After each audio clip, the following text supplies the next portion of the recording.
faces of the two competitors. Those of you that are fight fans remember that great Sonny Liston stare in the early 60s. Both Spikers and Gracie had that working. Bob, one thing that stands out here, both of them as a result of being in Judo and Jiu-Jitsu, you see one with the gi and one without. Is that an advantage or disadvantage for Spikers?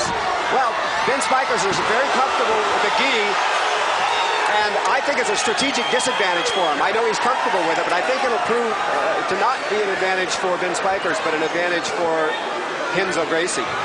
And of course, the takedown by the great judo player, Ben Spikers, who's in the control position right now. One of the things that's been talked about with regards to the jiu-jitsu is that he is a takedown expert, but the Gracies operate very well on their back. In fact, we've seen competitions where the Gracies have been victorious from their backside. Absolutely, and you see Renzo right now in the defensive guard position, which he's very, very comfortable in. Now he's just gotten out of the takedown. He's kneed Ben Spikers, and he's working him into the ring. I don't think there's any doubt, Tom, that Spikers was surprised by that. I didn't think he anticipated that Gracie would go to the groin. And that's a classic Gracie move there with the leg strength and everything like that, being able to recover from the mat as he did and recover as well as he did. And Gracie just hit it with a headbutt. He's already starting the attrition fight. Bob, I wanted to point out the fact that the Gracies are notorious, at least Royce has been, for what many people feel is passive fighting, laid back a little bit, not as aggressive clearly here. In this case, Renzo's going after it. Yes, and each one of these great jiu-jitsu grapplers, they have their own style. Renzo's is an aggressive style, and you're seeing it now. He doesn't wait for people to bring the fight to him. He takes it to them. Well, as a result of the fact that both are grapplers, they have plenty of time to remain on the mat, over 9 minutes. And basically, because this is the expertise of both, Tom, this is where the fight is going to be won or lost. Absolutely. And I was just about to point out to Bob that Renzo is the kind of guy in particular, Bob, who can stay on the mat a long time. I mean, he'll stay out here all night if he has to. No question about it. Of course, the rules tonight, he's working against the clock because he's only got 10 minutes. So Renzo has to make the fight. He's headbutting.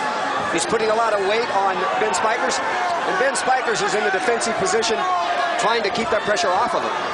You see the time on the floor, not consequential at this point, 8:45 and running. But I have to say here, too, gentlemen, that it's clear that Spikers is not foreign to being on his back either. Sure. Now you saw Renzo use his knee to gain that advantage, and now he's got the back, and that's a big mistake.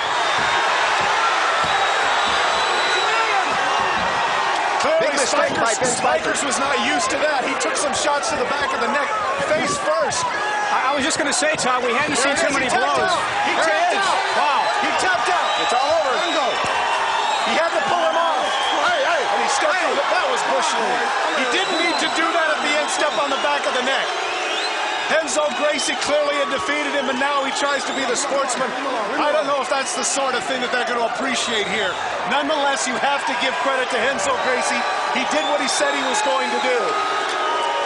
Well, the crowd doesn't like it, and of course, it's unfortunate. You know, in the heat of the battle, Renzo's an aggressive type fighter, and I'm sure he regrets it now.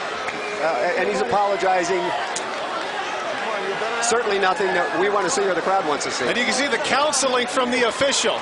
The counseling from Cecil Peoples. He says, you're too good a fighter to do that. Cut that out. But clearly, Renzo Gracie is somebody that wants to establish his own reputation, not based on what his cousins have done. Bobby, that surprised you? That seemed... Take a look at Ben Spikers early, Tom. See, this is... He looked pretty good here, but, you know, as soon as Renzo got on his back, I thought to myself, that's sort of a classic position he wants to be in. I mean, he fights from strength from that position. Renzo was very clever. If you notice, he rode up. Well, Bob, we get a chance here to take a look at the reversal by Gracie. He didn't stay on his back for long. No, you notice he used his legs. The leg is what was the secret to turning over Spikers.